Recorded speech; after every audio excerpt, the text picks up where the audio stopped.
6-year-old girl was sexually abused, and then brutally beaten to death, and after the murderer was arrested. Shockingly, the girl's father is defending the murderer. The girl had a happy family. Her father, Connell, was a police officer. Her mother was a doctor. But this weekend, the parents had agreed to take the girl to a playground, but they missed their appointment because of work. The girl met up with her friend online to go out and play. Connell arrives home and doesn't see her daughter. Instead, he received a phone call from a colleague. When Connell arrived at the scene of the crime, the girl's body had already been taken to the ambulance. The police later interviewed the boy who had met the girl. They found out that the boy was at the place where they had met, but had not waited for the girl. According to the results of the incident, the girl was sexually assaulted before she was stoned to death. The killer was very cunning. The girl's body was left with only lubricating fluid. There was no other fluid. No fingerprints were found at the scene either. The police therefore concluded that either the killer was a premeditated criminal or a repeat offender. This is a heinous case. The top brass of the police department are asking for extra work to catch the killer at any cost. It wasn't long before the police had a suspect in custody. The suspect was a man in his 30s. His name was Peter. He appeared to be well-mannered and had no criminal record. He claimed to have been at the scene of the crime, but he hadn't killed anyone. However, he told details of the crime that only the killer knew. During the interrogation, at one point Connell stormed into the interrogation room and tried to shoot the scumbag. Fortunately, he was stopped by a colleague, although Peter didn't confess to the crime. But his confession alone, which gave details of the crime, would have been enough to convict him. However, in court, Peter's defense lawyer challenged the police statement. Firstly, the police had found no DNA at the scene. There was no other physical evidence that could directly identify Peter's killer. There was only circumstantial evidence, and the confession may have been recorded under threat by the police. The police investigation was rushed. The most important thing is, de ces enquêteurs, enfin, et on peut s'en étonner, qui sont les propres collègues du père de la victime. Although Peter's lawyer was very articulate, but in the end, the jury was not convinced. Peter was sentenced to 30 years in prison. Before leaving the courtroom, Peter looked at Connell in a thoughtful way. Peter was imprisoned as a rapist and murderer. He was held in solitary confinement as a felon, but this charge was highly stigmatized in prison. As a result, Peter was given special treatment by prison inmates. Peter didn't give up on his appeal when he went to prison. He took a pen and paper and wrote a letter to Connell, but it didn't seem to satisfy him. So he rolled up the first letter and hid it in the wardrobe. He wrote a new letter and sent it to Connell. Monsieur, je ne sais pas si vous lirez cette lettre, que bien que ne connaissant pas la peine que représente la perte d'un enfant, je m'associe à votre douleur. Je veux vous dire aussi qu'il arrive parfois qu'un homme que tout accuse ne soit pas le coupable.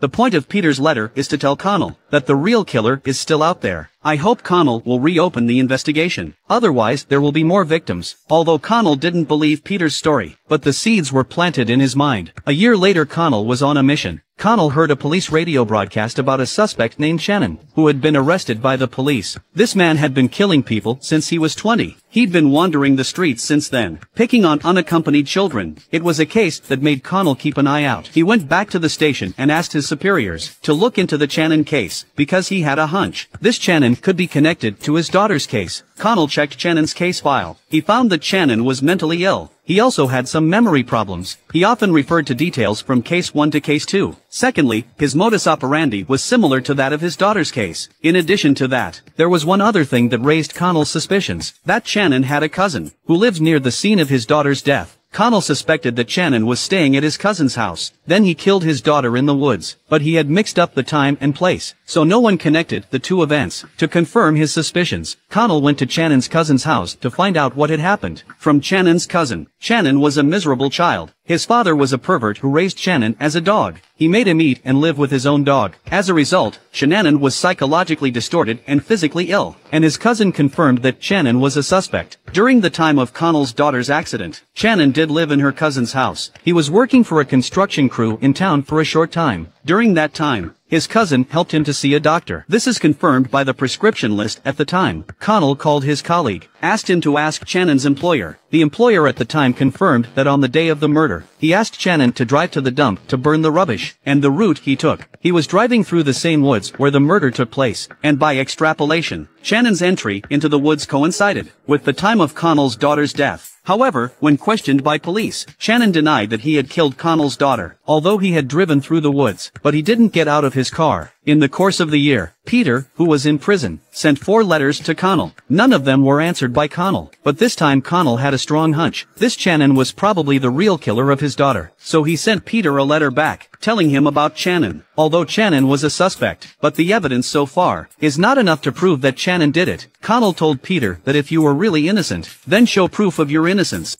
During his year in prison, writing letters seems to have become a habit for Peter. He also made a number of female pen pals as a result. Several of them even sent pictures to Peter. They wanted to give Peter children. Apparently Peter is a good writer. The way things are going, if he pick one of these girlfriends and get to know her better, he'll probably get married to one of them as soon as he gets out of prison. And Peter never gave up hope of appealing. But every time, the lawyer brought Peter disappointment. Peter asked his lawyer to help him, to send a letter to his fangirl from outside the prison, because he knew the guards would open his letters and check them. But he was afraid the guards would read it and make fun of him, so he asked his lawyer to take it out for him. The lawyer saw how sincere he was, so he agreed to help. Outside the prison, Connell continued his investigation. He found the doctor who had prescribed it to Channon. According to the time on the prescription, on the night of his daughter's accident, Channon had gone to the doctor with a headache. But according to the doctor's recollection, Channon had no abnormalities that night, except for a headache and talking nonsense. There was nothing unusual. There was no blood on his body either. The doctor gave Channon's case file to Connell. Connell didn't get any useful information from the doctor. Connell simply went to the TV station. He went on television to ask for information, looking for anyone who had seen Channon in the woods on the day of the murder. And Connell's wife found out. Connell was still investigating his daughter's case. This was a clear attempt to defend their daughter's murderer, Peter. They had a big fight about it. Connell's colleagues at the police station are also at odds with him. Connell's suspicion that someone else is responsible for her murder is an obvious way of questioning the competence of the police, with no one understanding the situation. Connell is the only one who stands by his judgment. The television coverage soon came to light. Someone saw the TV and called the police station. Channon had been seen in the woods on the day of the murder. The witness's name was Marie. She was running in the woods on the day of the murder. She had seen Channon near the scene of the crime because she kept a diary, and she wrote about it in her diary. The case took a major turn for the worse. According to Marie's testimony, Channon said he hadn't got out of the car. She lied about it, but now that it's happened, Connell's leader still doesn't want to reinvestigate his daughter's case. He even suspected that Marie had been arranged by Peter to give false testimony, but Connell had looked into it. Marie and Peter hadn't exchanged any correspondence, but his leader thinks all of his colleagues' findings point to Peter as the killer. What makes Connell think he's better than all his colleagues? They had a big fight in the office about it. Connell knew he had to convict Channon on his own, so he paid for Peter's best defense lawyer himself and handed over all the files he had researched. He gave them all to his lawyer. Finally, thanks to Connell's efforts, Peter's case was retried. Connell even testified in court himself, just to convict Channon. In court, Channon still stood by his story. He'd been in the woods, but he didn't stop. And Marie's testimony directly contradicted Channon's story. In the end, because of Channon's own poor record, the jury believed Marie's testimony. The jury found that Channon had killed Connell's daughter. Peter was released from the trial. He will also receive compensation from the government. Is this the end of the story?